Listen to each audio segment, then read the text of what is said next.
I took the job because I needed the money. That's the simplest way I can explain it. 3 months before the summer started, I had been laid off from my construction job. One day I was working 12-hour shifts pouring concrete and framing houses, and the next I was standing in a parking lot with a cardboard box of my tools and a handshake from a supervisor who wouldn't even look me in the eye. After that, everything started stacking up. Rent, gas, groceries. My car had been making a grinding noise every time I turned the wheel, and I knew if it broke down completely, I wouldn't even be able to afford the tow. I spent weeks sending out job applications. Warehouses, retail, landscaping companies. Anything that would pay enough to keep me afloat. Most of the time I didn't hear back at all. When I did, it was usually an automated rejection email that started with "We regret to inform you." By the end of April, I was getting desperate. So when I saw the job posting online for Camp Red Hollow, it felt like some kind of weird miracle. The listing was simple.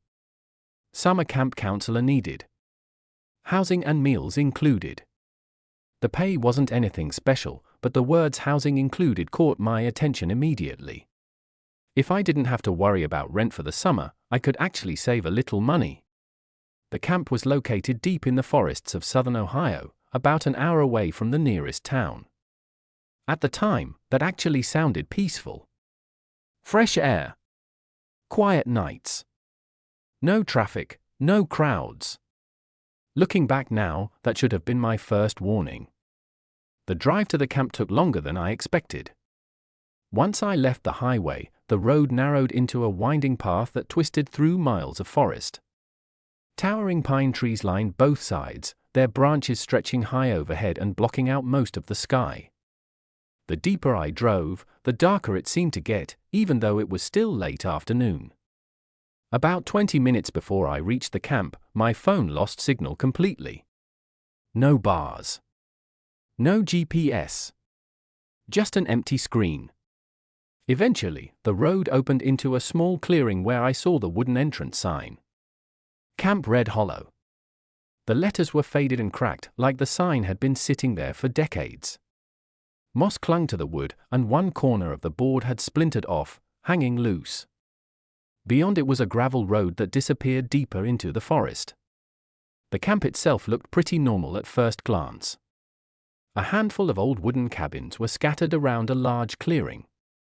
There was a mess hall with a rusted metal roof, a wide recreation field with crooked goalposts, and a small dock stretching out into a quiet lake. Near the center of the clearing sat a massive fire pit surrounded by large logs that had been cut into benches. It looked like the kind of place where kids would roast marshmallows and tell ghost stories. There were about 10 staff members in total. Most of them looked like college kids just trying to make some summer money, same as me. The camp director introduced himself shortly after I arrived. His name was Mr. Halverson. He was tall and thin with gray hair that looked like it had been combed straight back with water. His eyes were tired, like he hadn't slept properly in a long time, and his face carried a permanent seriousness that made it hard to tell if he was ever joking. He gave me a short tour of the camp. Nothing fancy. Just the cabins, the mess hall, the activity areas, and the fire pit. Right before he finished, he reached into his pocket and handed me a folded piece of paper. "Every counselor gets one," he said. I unfolded it. At the top of the page were 4 words printed in bold letters. Camp Rules After Dark. Below the title were 7 rules. I remember laughing the first time I read them. At the time, I thought they were some kind of camp tradition meant to scare the kids a little. Looking back now, I wish I had taken them seriously. The rules read: Rule 1, campfire stories must only be told at the main fire pit. Rule 2, if you hear whistling coming from the woods after midnight, ignore it. Rule 3, never walk into the tree line alone after dark. Rule 4, if a camper tells you they saw someone watching from the woods, do not investigate.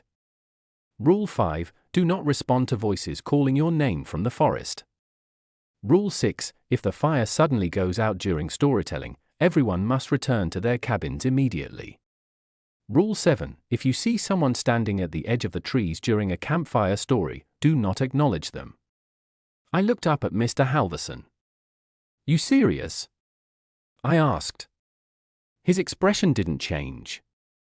Very. I figured the rules were just a way to keep the campers from wandering off into the woods at night. Kids scare easily, and summer camps love their creepy traditions. Ghost stories. Strange rules. Warnings about the forest. It all felt like part of the atmosphere. The first few days passed without anything strange happening. Campers arrived in loud buses. Kids ran across the field playing tag and kicking soccer balls. During the day we organized swimming at the lake, archery practice, and scavenger hunts through the woods. Everything felt normal. But the nights were different. Every evening, once the sun disappeared behind the trees, the campers gathered around the massive fire pit for storytelling.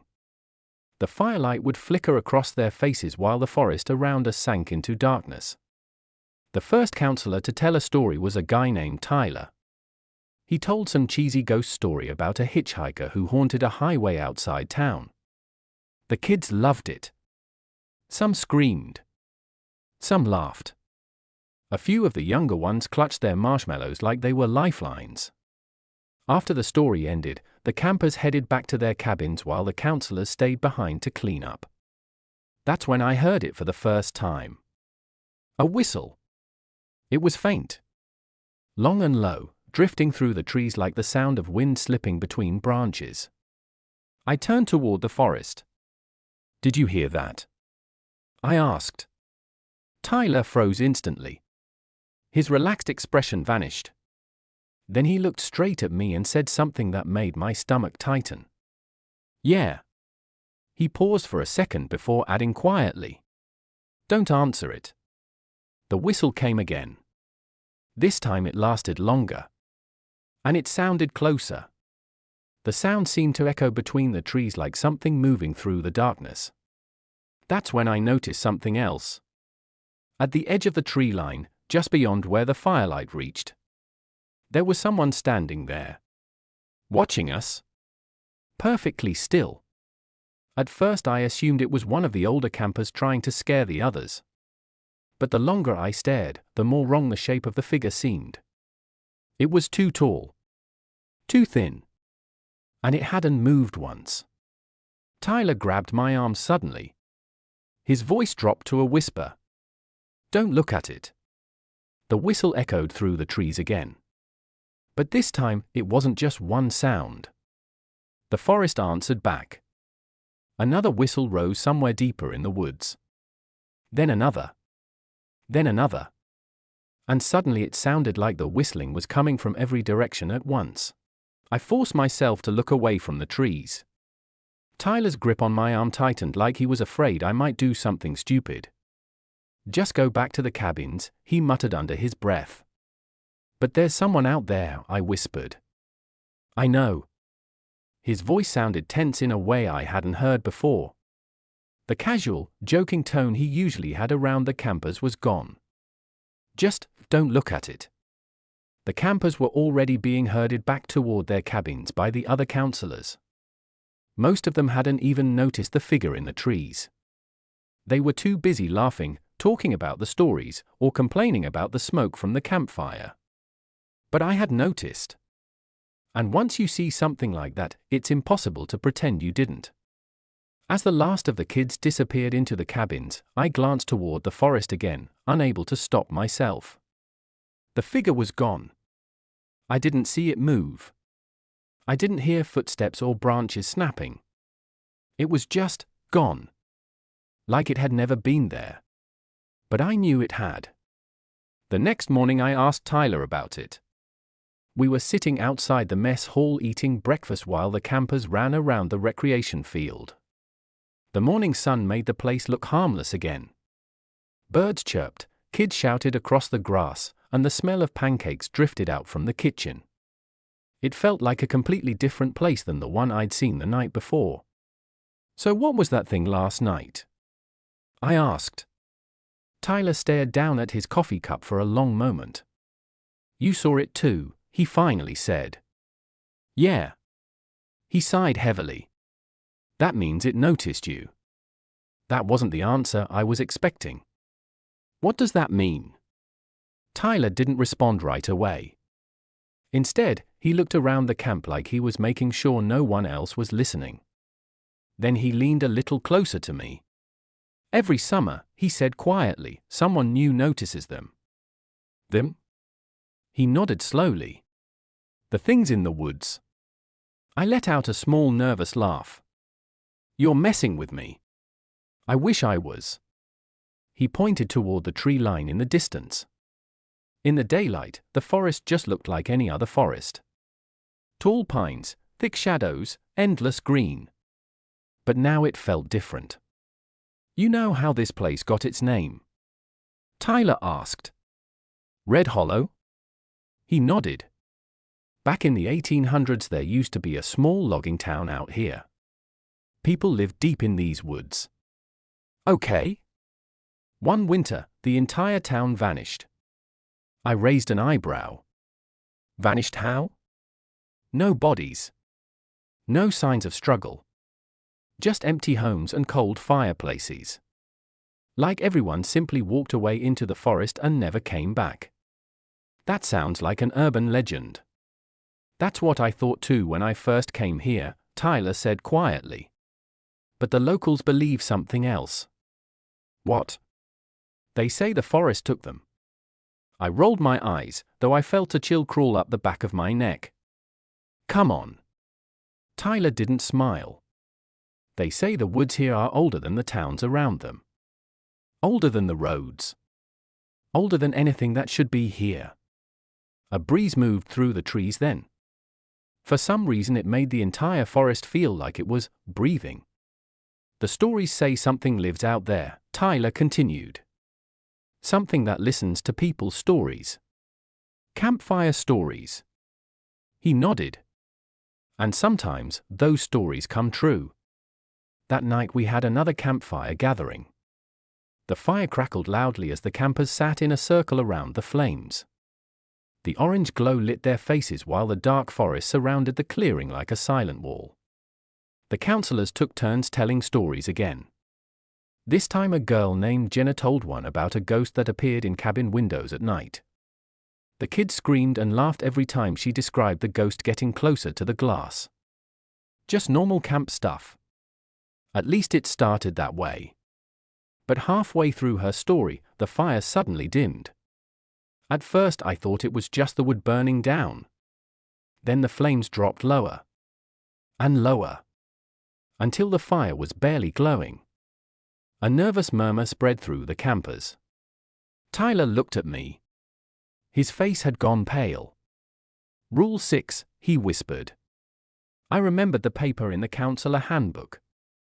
If the fire suddenly goes out during storytelling, everyone must return to their cabins immediately.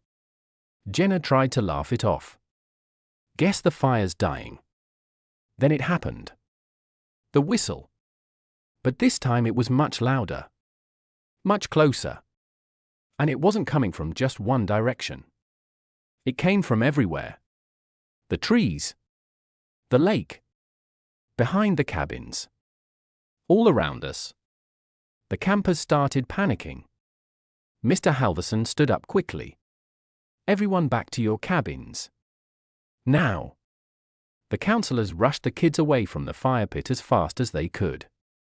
Some of them were crying now, others shouting questions no one wanted to answer. But before I followed them, I glanced toward the forest again. That's when I saw them. There weren't just one or two figures anymore. There were dozens. Tall shapes standing silently between the trees. Watching the fire. Watching us. They didn't move. They just stood there like shadows that had somehow become solid.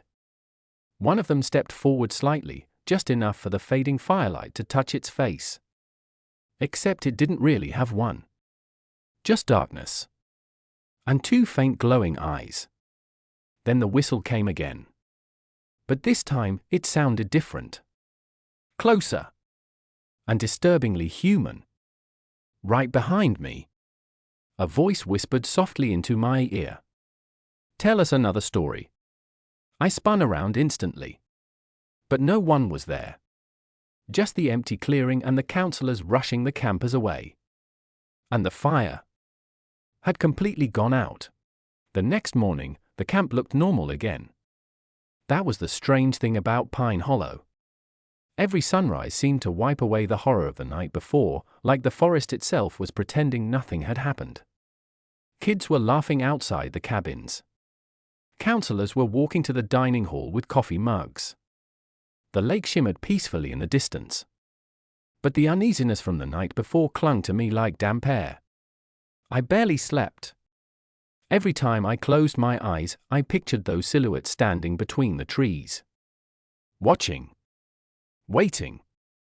At breakfast, I sat with Ethan and a few of the other counselors. No one talked about what happened. Not until one of the younger counselors, Tyler, spoke up. "You guys hear that screaming last night?" The table went quiet. Ethan slowly looked up from his coffee. "What screaming?" Tyler frowned. "Near the woods. Around midnight. Sounded like someone yelling for help." My stomach dropped. I hadn't heard screaming. But I had heard the whistles. Ethan stared at Tyler for a few seconds before forcing a smile. "Probably a fox or something." Tyler shook his head. "Foxes don't yell words." The conversation died there. But the tension stayed. After breakfast, I decided to explore the camp a little. Something about the woods was pulling at me. I walked past the cabins, past the empty archery range, and down a gravel path that led toward the old hiking trails.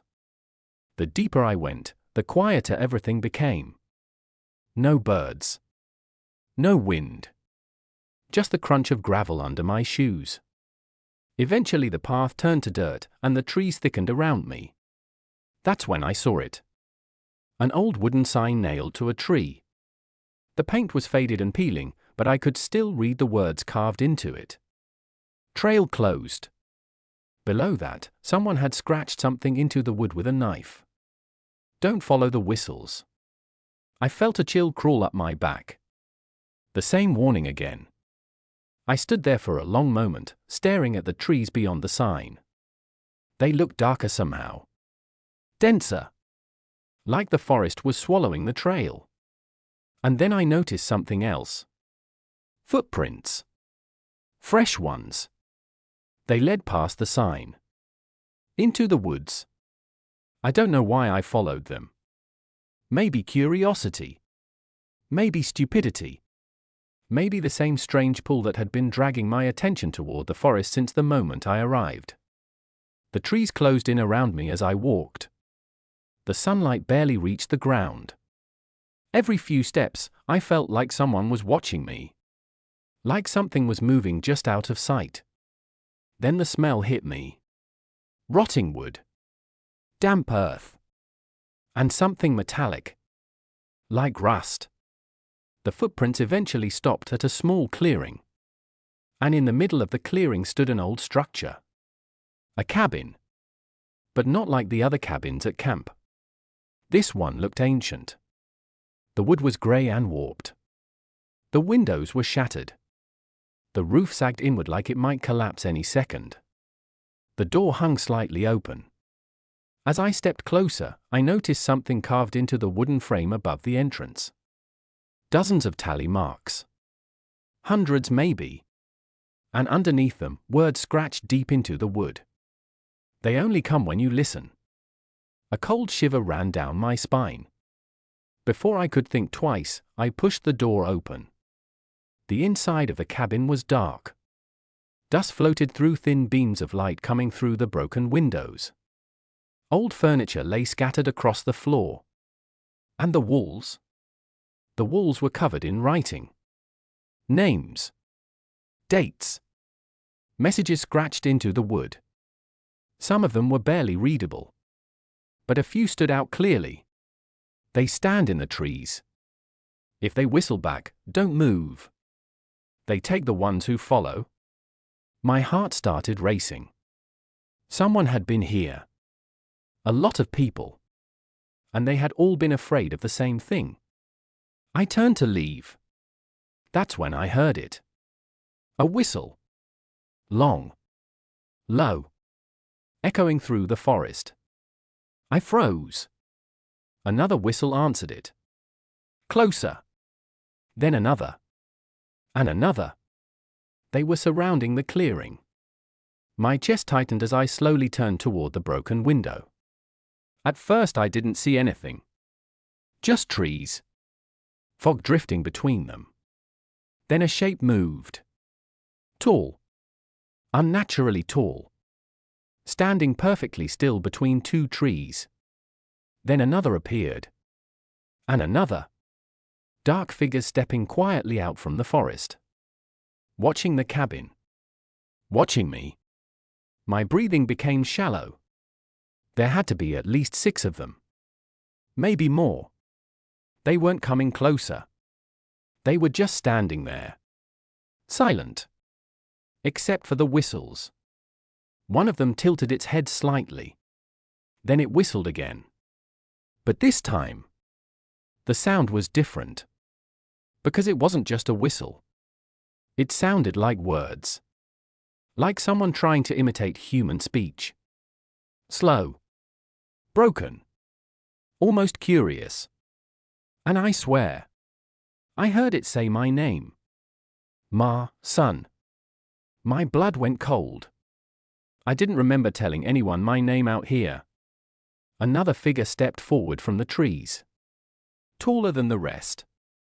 Its limbs looked too long. Its shoulders hunched strangely. It leaned forward slightly, as if studying me. Then it whistled again. And this time, all the others whistled with it. The sound was deafening. Like a chorus echoing through the forest. I didn't wait anymore. I ran. Branches whipped across my face as I sprinted down the trail.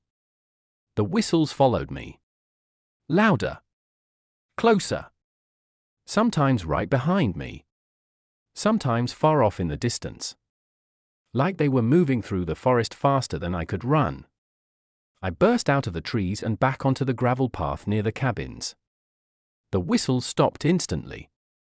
The camp looked peaceful again. Kids were playing near the volleyball court. A few counselors were walking toward the lake. No one else seemed to notice anything. I bent over, trying to catch my breath. That's when Ethan appeared behind me. He looked at my pale face and raised an eyebrow. You went into the woods, didn't you? I nodded slowly.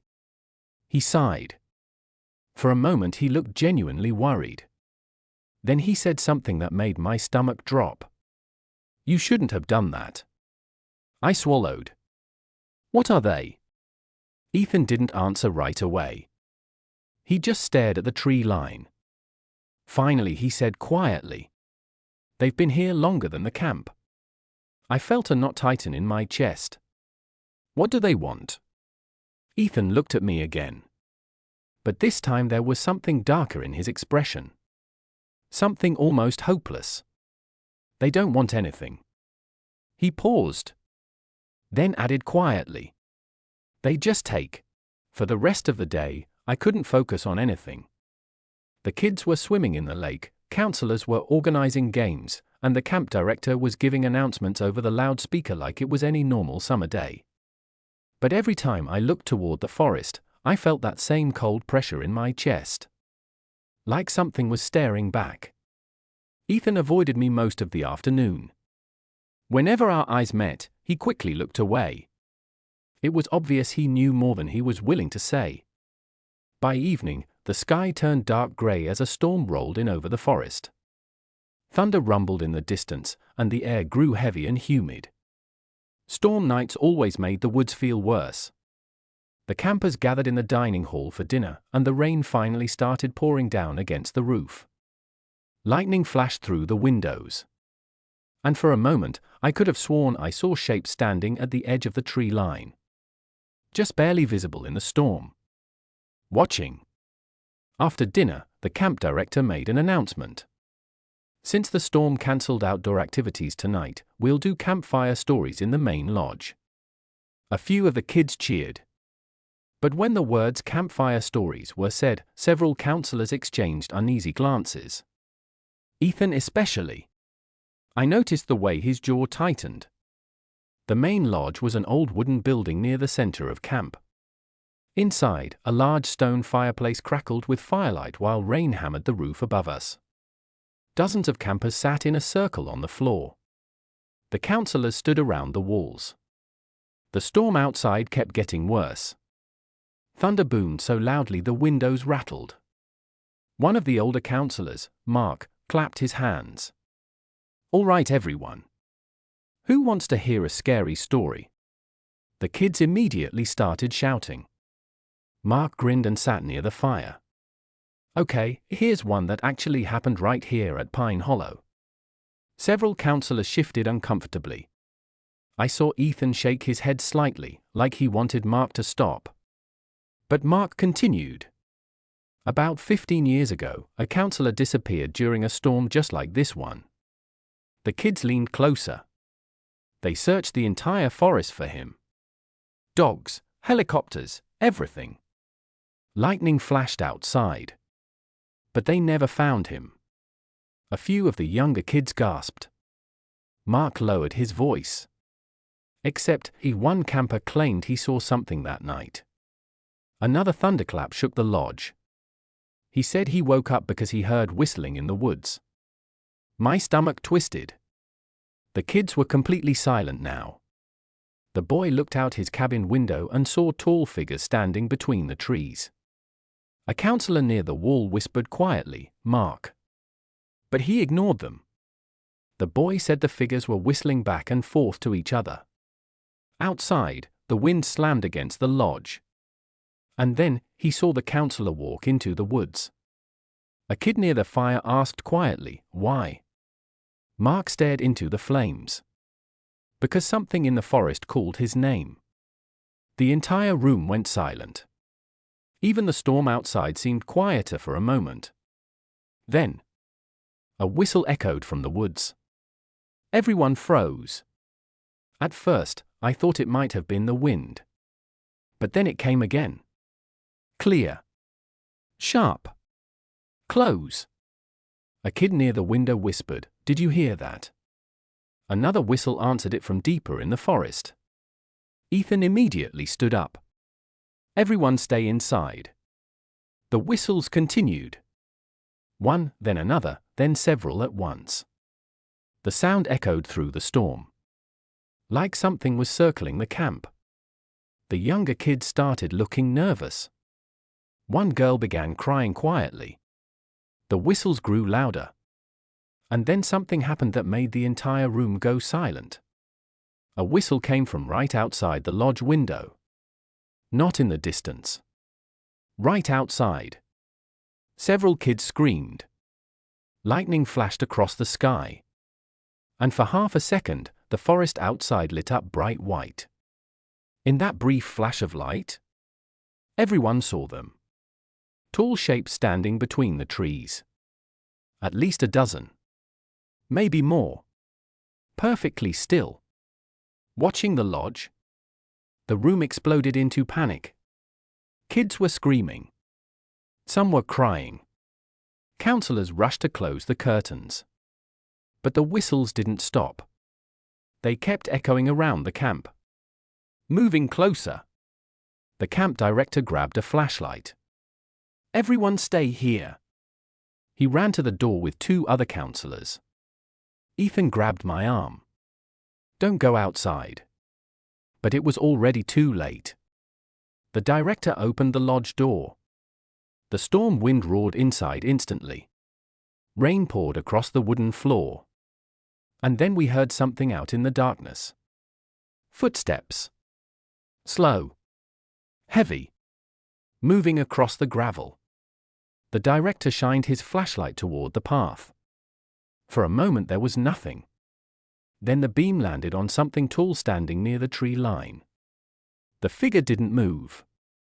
It just stood there. Its shape looked wrong. Too thin. Too long.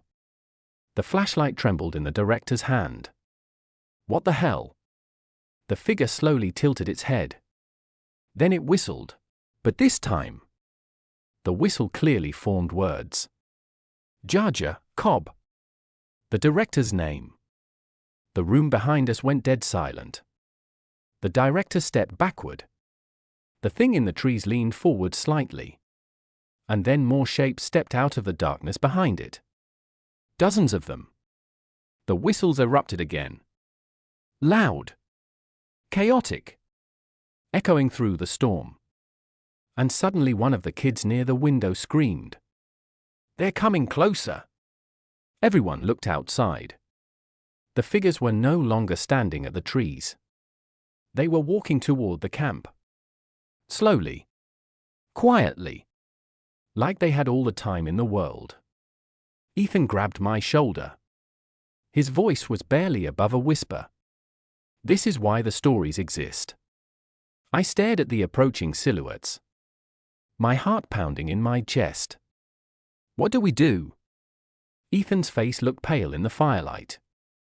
We pray nobody answers them. But just then, another whistle came from the darkness. Clear. Slow. Calling someone's name again. And this time, the voice sounded exactly like mine. For a moment, I couldn't breathe. The whistle echoed through the storm outside the lodge. Then the voice came again. My voice. Perfectly identical.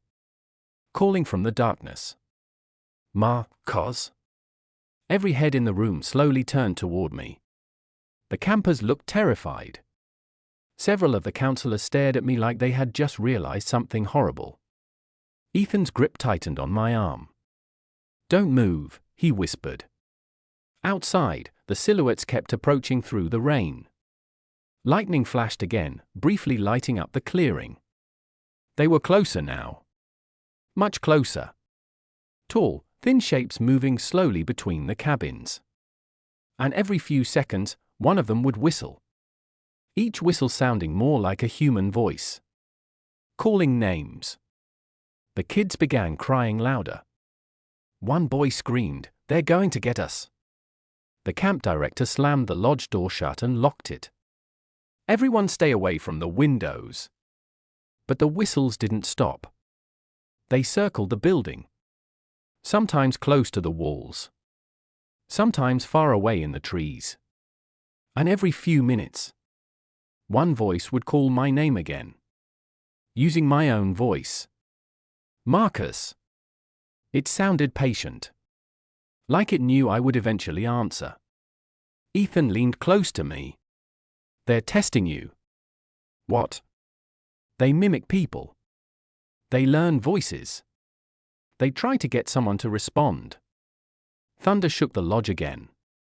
And if someone answers? I asked. Ethan looked toward the dark windows. They come for that person. The word sent ice through my chest. Another whistle cut through the storm. Then a different voice answered it from the forest. More whistles followed. Dozens of them. Like something was communicating in the darkness. Suddenly, a loud thud hit the side of the lodge. Several kids screamed. Something had struck the wall outside. Then another thud. And another. It sounded like footsteps. Heavy ones. Walking slowly around the building. The lights flickered. The fire crackled in the stone fireplace. And then the voice came again. Right outside the lodge. Clear as day. My voice.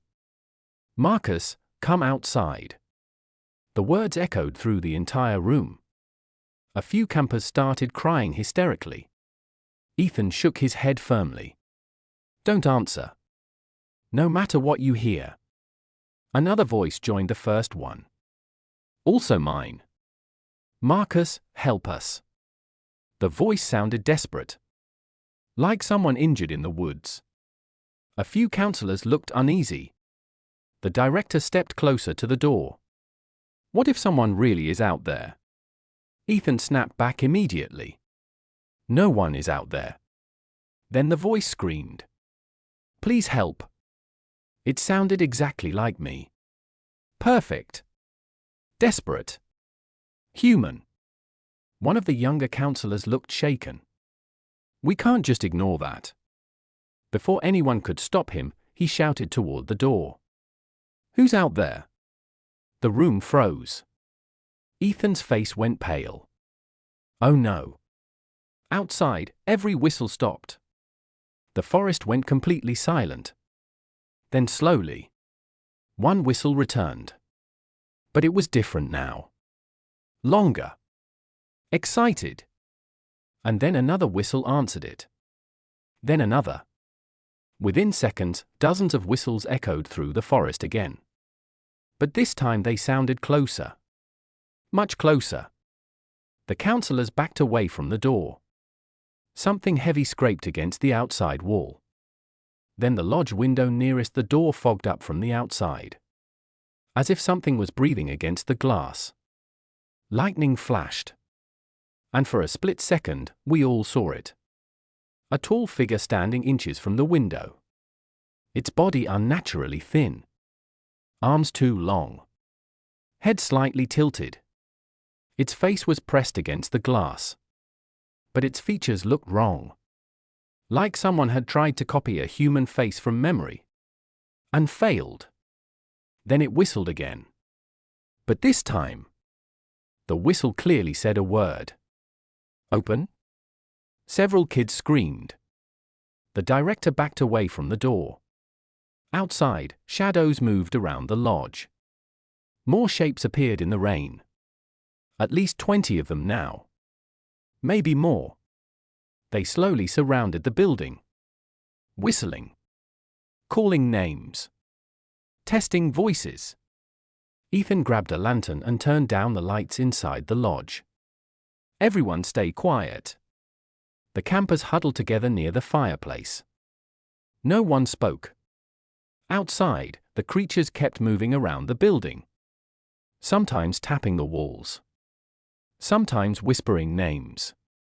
For hours we sat there in silence. The storm eventually passed. The rain stopped. But the whistles continued in the forest. Until slowly, one by one, they faded away. By morning, the woods were quiet again. When the sun finally rose, the camp director cautiously opened the lodge door.